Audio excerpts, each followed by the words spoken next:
Okey, Assalamualaikum warahmatullahi wabarakatuh.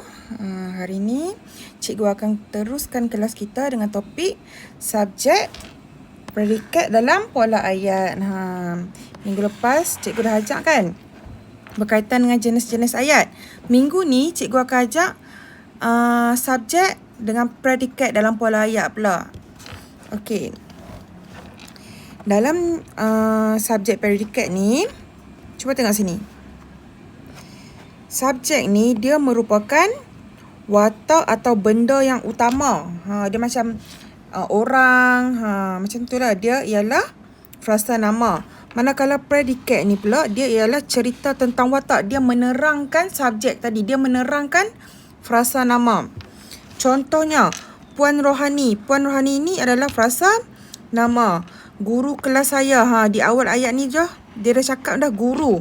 Guru kelas saya. Maksudnya Puan Rohani guru kelas saya. Maksudnya frasa nama tambah frasa nama. Kemudian yang kedua, kucing itu. Kucing itu ialah frasa nama. Sedang makan tikus. Dia ialah perbuatan sedang makan tikus. Maksudnya ia menerangkan kucing itu sedang makan tikus. Jadi ia adalah frasa nama tambah frasa kerja sebab ada makan. Yang ketiga, kereta itu sangat mahal. Ini sudah tentulah frasa nama. Yang ini ialah predikat frasa apa? Frasa adjektif sebab ia merupakan mahal. Mahal ni ialah satu sifat. Sifat dia ialah mahal. Jadi, frasa nama tambah frasa adjektif. Dan yang terakhir, surat ini. Daripada kakak, ini sudah tentu frasa nama. Daripada kakak, daripada ni merujuk kepada frasa sendi nama. Jadi, jawapannya nanti kamu tulis frasa nama tambah frasa sendi nama. Okey, peringatan. Selepas itu atau ini, semua frasa atau perkataan ialah predikat. Tengok ni contoh ayat. Pak Mat dan anaknya itu, okey, itu ni dia akan tergolong dalam frasa nama. Dia akan tergolong dalam subjek. Tinggal di perak ni baru merujuk kepada predikat. Jadi, ini ialah subjek. Ini ialah predikat. Selepas itu barulah bermulanya predikat. Kemudian rumah yang putih ini kepunyaan Sani.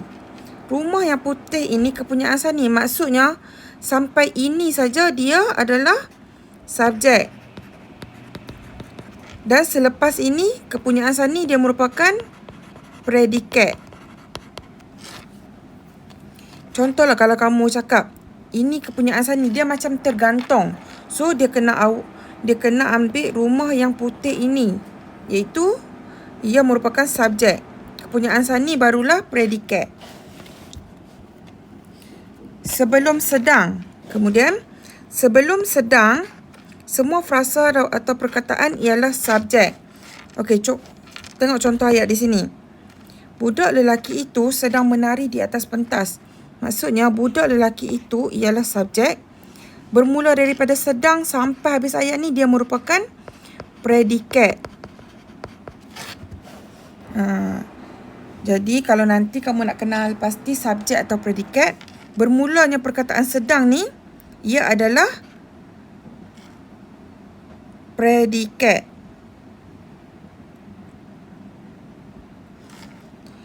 Contohnya, Kamal dan Din. Kamal dan Din ini adalah subjek. Sedang bermain di padang. Sedang bermain di padang. Bermula dengan sedang ni lah. Jadinya predikat. Faham? Okey, di sini ada 4 jenis. Daripada sini kamu semua kena faham ada 4 jenis. Frasa nama tambah frasa nama FN tambah FN frasa nama tambah frasa kerja FN tambah FK. Kemudian frasa nama tambah frasa adjektif FN tambah FA. Dan frasa nama tambah frasa sendi nama. Jadinya ada 4 jenis. Kamu kena ingat lah. Yang ni.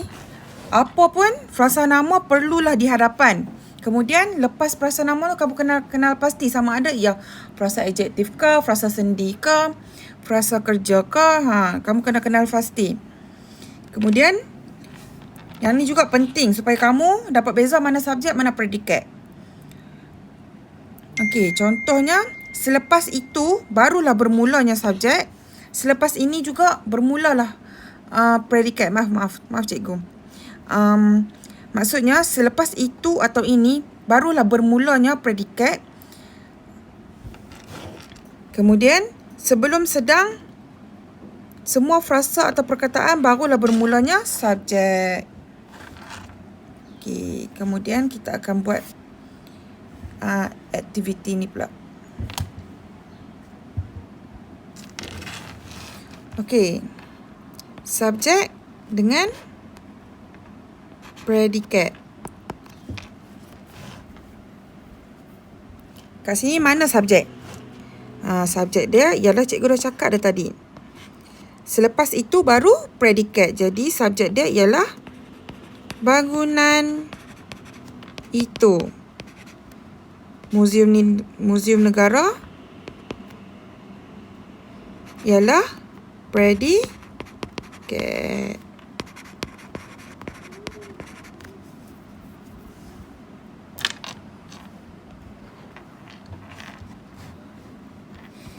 Jadi kat sini ialah FN tambah FN. Masakannya sangat enak. Kat sini subjek dia apa? Subjek dia ialah masakannya. Predikat dia sangat enak. Jadi enak ni ialah sifat. Jadi ia adalah kata adjektif. Ini frasa nama tambah ni sifat frasa adjektif. Kemudian subjek.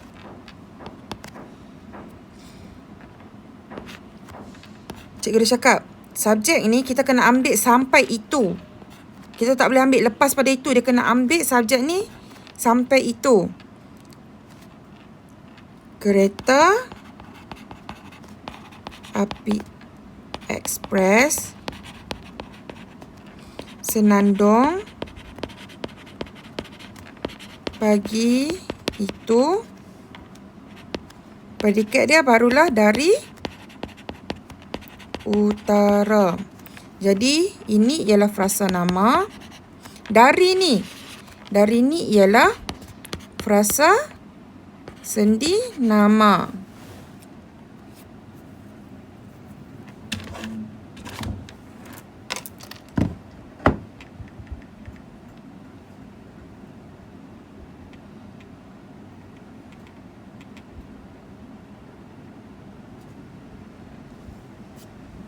Okey, seterusnya. Kumar ialah seorang doktor.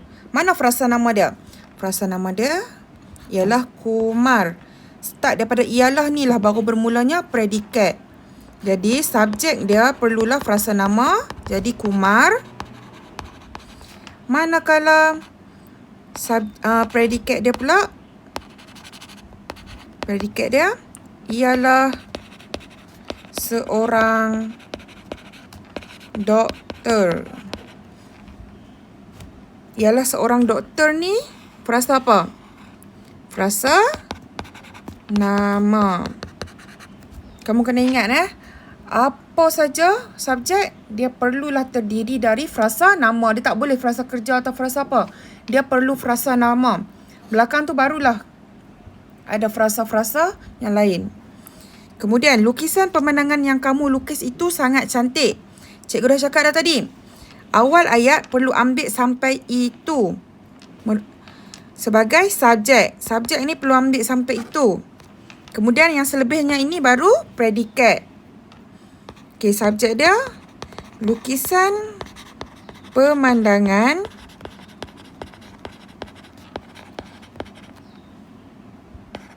yang kamu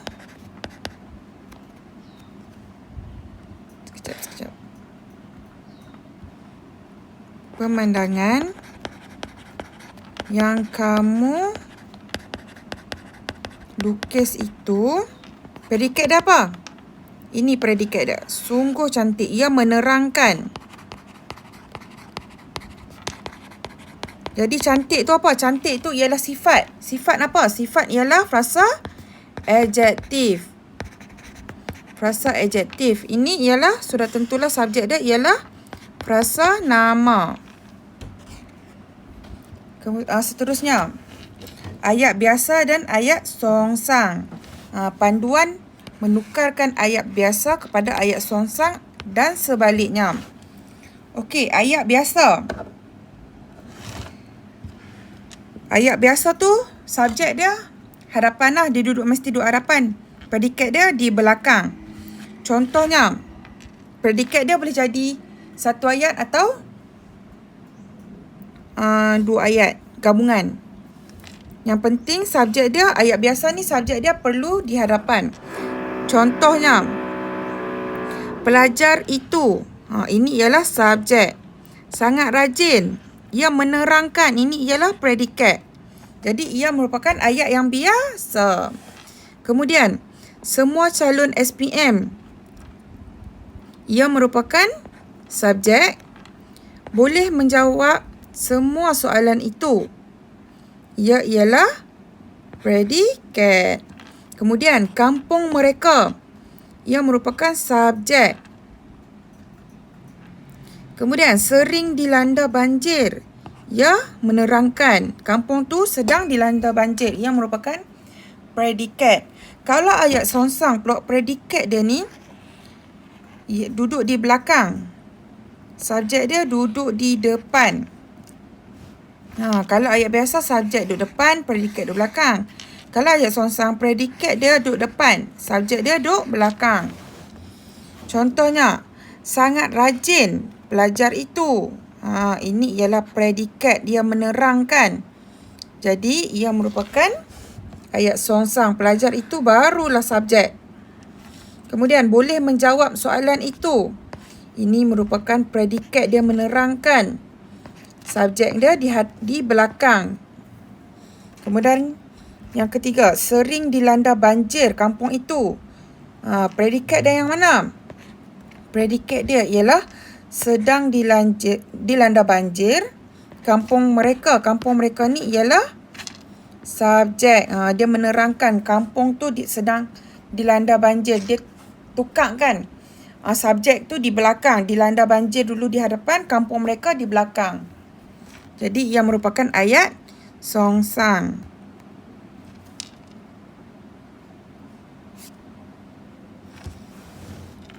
Okey, yang ni cikgu nak kamu semua buat latihan. Ni, latihan. Cikgu nak kamu semua buat. Tanda kehadiran kamu semua.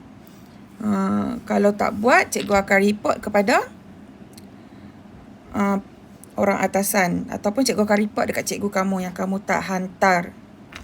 Okey, itu saja kelas kita pada hari ini. Cikgu harap semua faham dan semua buat latihan yang cikgu bagi ni. Okay, Assalamualaikum warahmatullahi wabarakatuh.